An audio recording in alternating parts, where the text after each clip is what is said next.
Man, what's up? You know you gotta do a clap before you start something just to make it feel official, right? What up, what up? This is Castro with DungeonForward, CEO and Chief Designer. And the reason I'm talking to you today is because it's Black History Month, the shortest month in the year, but we're gonna do it the long way. And for this Black History Month, we decided to team up with 4 other artists to launch a brand new silhouette under DungeonForward. You probably heard of the Sunika Kuraun before. We're dropping the Sunika Kuraun Low top, which is a lower profile, more sporty look. But rather than do that by ourselves, we decided let's launch it in collaboration with artists that we know and love. So we reached out to my man Chuck Styles in Philly. We reached out to my man XPayne in Nashville, my girl Melissa Mitchell in Atlanta, and my boy Nate Dee, who our first collaboration was with right here in Miami.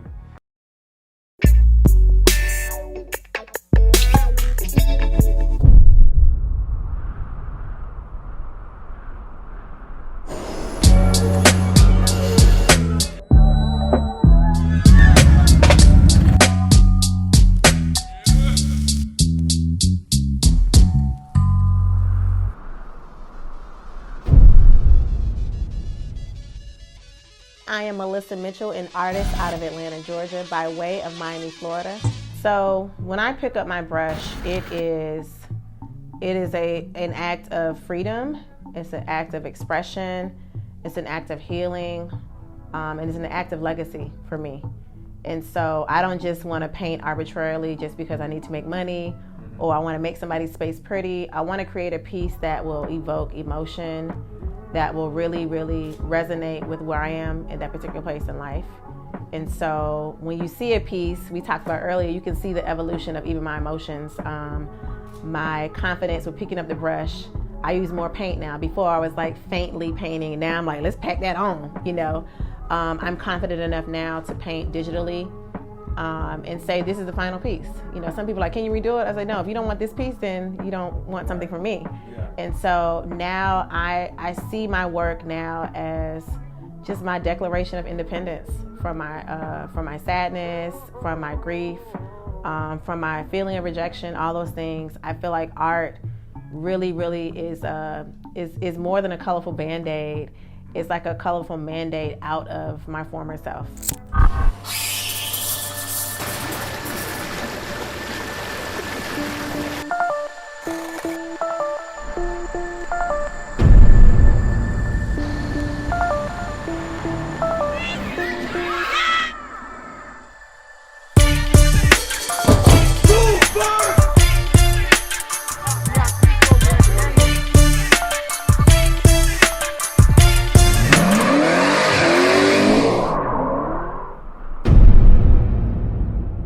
I'm Nate Dee. I'm an artist, muralist, painter. Basically, I paint anything. You know, I'm from South Florida, so you'll see my stuff all over here and outside the state, outside the country too. I'm really just pushing the boundaries in terms of the colors I'm using and what I'm comfortable with using. I'm just trying to really push it and just create art that looks interesting and also do it in a way where I'm using color and focusing on color in ways that are unexpected. If we're talking about canvas work, it's always going to be oil paint. I start and end with oil paint. I love oil paint. I love like the different effects you create with oil paint. I even love the process of using the oil paint, the way it feels and moving it around on canvas. In terms of the walls, I use spray paint and exterior paint always. Definitely my culture comes into play when you see my colors and my use of colors. So I was born and raised here in Florida. My background's Haitian American, I would say. And when you look at traditional Haitian art, it's very colorful, very vibrant. Even when they're talking about things that are more serious in tone, they're still doing it in a way where they're using bright colors, high contrast between the colors. So the work just jumps out at you on the wall. So I think that even growing up, I've always just been attracted to those, seeing Haitian art in my home and being exposed to it. These are things that I think of when I'm thinking about my art. The idea of being fearless and going forward and going for that progress and being crafty in terms of solving problems. And I'd be that artist that always leans into fear and tries to get to the other side of it, you know, to try to find that growth.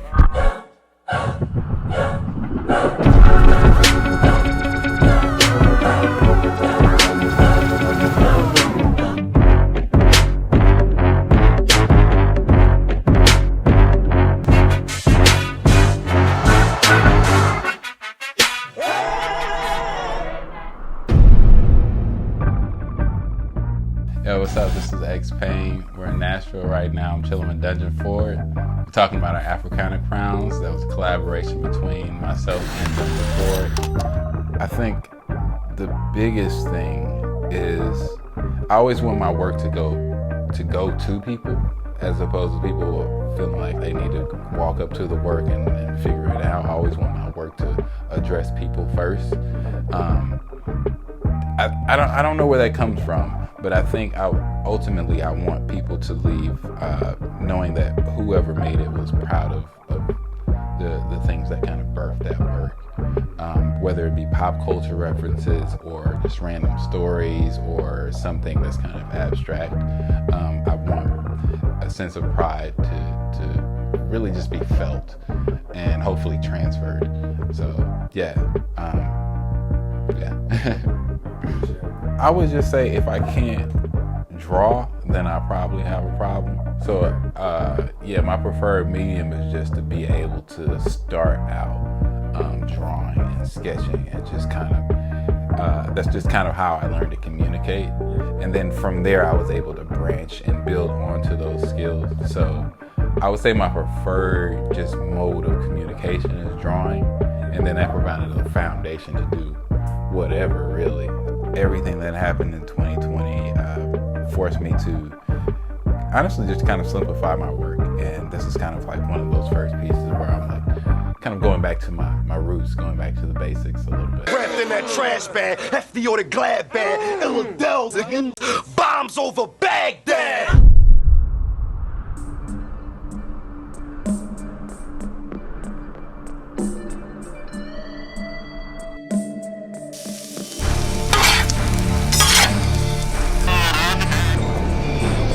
Bodies are getting dropped and homies are getting watched.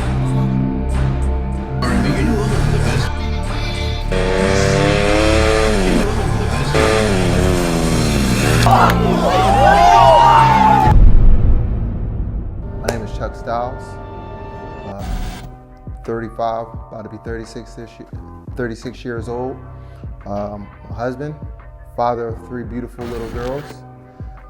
Grew up right outside of Philadelphia, outside of West Philadelphia, in the suburbs of Lansdowne and Upper Darby. And my primary focus with my artwork now is to leave a legacy, one that my kids and my family can admire and keep the torch and run with it, and inspire other young artists, other young creatives, other Black and brown people that are looking for the courage to just be who they are meant to be. I use a lot of African, native symbols to kind of bring the cultural element to my artwork, but I never want to stray away from my urban roots and just growing up in Black America in the 90s and early 2000s as a young kid and teenager. I never want to leave that because that's what made me who I am. Yeah. So I try to fuse all those things that I love truly into my artwork.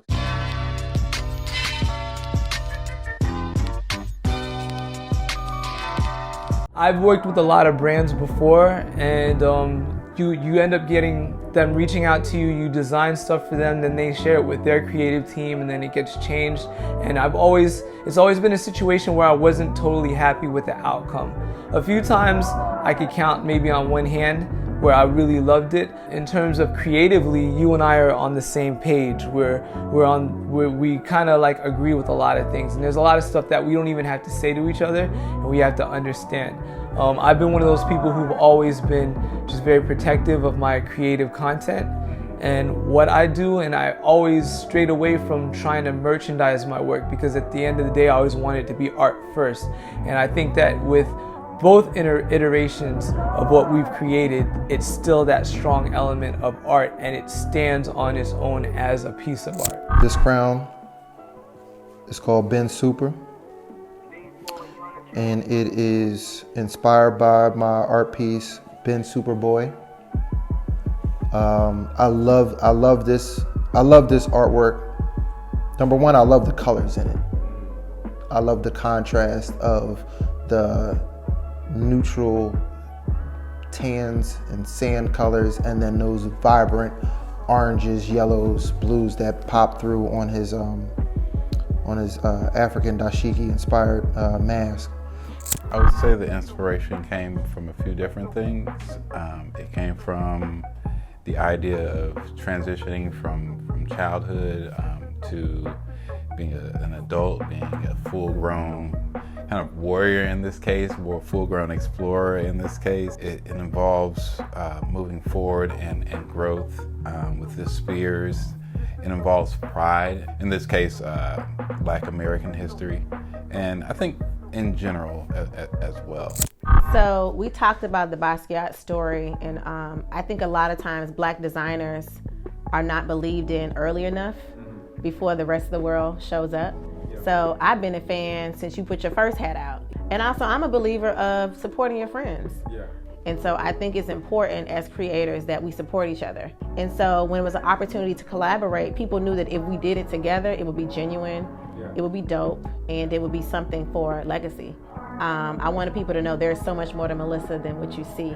And so when I picked up my digital pen, I wanted to create something that would be impactful, but just would stand out above all my other work. And so you just so happened to give me a call when I was in the thick of I was like, oh, I'm creating something right now. You were like, dog, that's it. It didn't have to be one thing. And I'm not one person. I'm not one thing. I am so many layers. And so that's what I love about your work, is that there's layers that can tell 5 different stories, but still talk to the same person. So I think that's what's dope about, my creation. I just, the colors, the textures, covering your head is like an honor. When I wear my head wraps, I'm like, I've come a whole new person. So to create a hat, which is another form of a crown, is just a crazy feeling. So when you first told me to do something that kind of represents me and personal to me, I started thinking about different themes in terms of the way I approach my art. And as I started doing research, I ended up stumbling upon the Adinkra charts, which is basically symbols that are used in Ghanaian culture in a lot of their textiles and fabrics. And when I saw that, that's when I realized it'd be perfect to go on a hat, since it's also an iteration of my art on a textile or fabric. Right. So the piece for this hat, which is this hat right here, which is the hat is the same name as the painting, is Herring E Bone. It's coming from a painting with the image of a woman wearing a mask. The woman happens to be one of my good friends, and she's wearing a mask of an eagle, specifically the Filipino eagle. So it's basically Herring E Bone is the name of the eagle, and it's considered the biggest eagle in the world with the widest wingspan, about 7.5 feet. And it's considered the king of the jungle. Man, it's so much to this design, and I'm so proud of it. I can't thank you enough.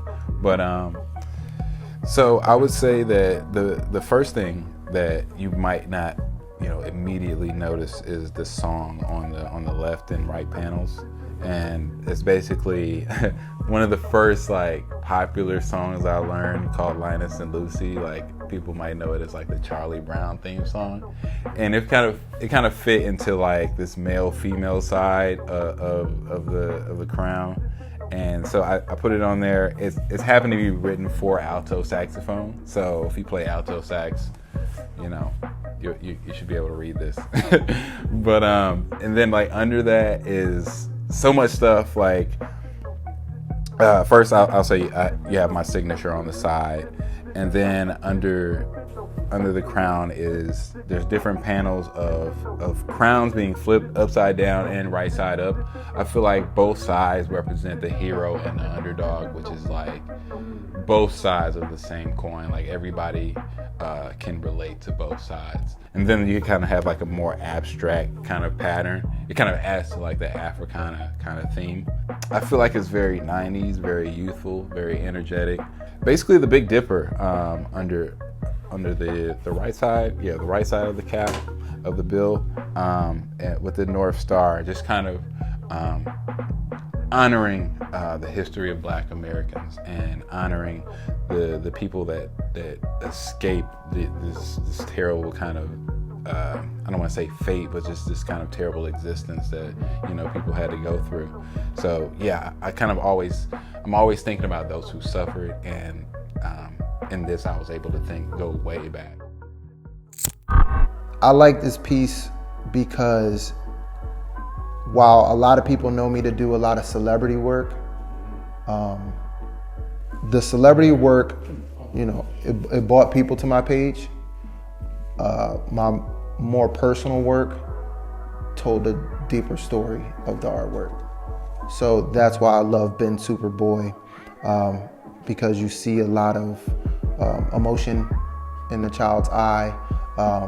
It's really meant to inspire not just, you know, young children, but all ages, all walks of life, to understand who you are, understand your purpose, understand, you know, the power that you have, and go out and leave. I would hope that people, when they see the artwork, and if they have the artwork, before they leave out the door, they tell themselves, like, you got this shit. You've been that. It was in you, you know. Yeah. And this is why I wanted it on my crown, so I can wear it. Yeah. Always remember, you've been super. Yeah. You know what I mean? Don't let nobody else tell you different. So that is the artwork that inspired this crown. And I purposely don't match, but it goes. Like, none of the prints I have on really go together. Even my hat doesn't match, but it goes together. Yeah. And that's what I want to give people, the freedom and the guts to do whatever you want to do. And that's what the Ikenna is to me. It's legacy, it's freedom, it's expression, it's fashion, it's all the things at once. It's paying homage to my sorority, it's paying homage to my university, it's paying homage to my father, my mother, who is my soror, my mentor, my everything. And it's also reflective. And that's even symbolic to what you should do when you go home every day, is reflect. To go back to where you started. As colorful as I am, there's this shield that's over me that you can't see me as I really am until I peel it back. You know, this is literally me. So if you get it and don't wear it, put it in a case, because the energy that you'll get in your house will be something that you can't even explain.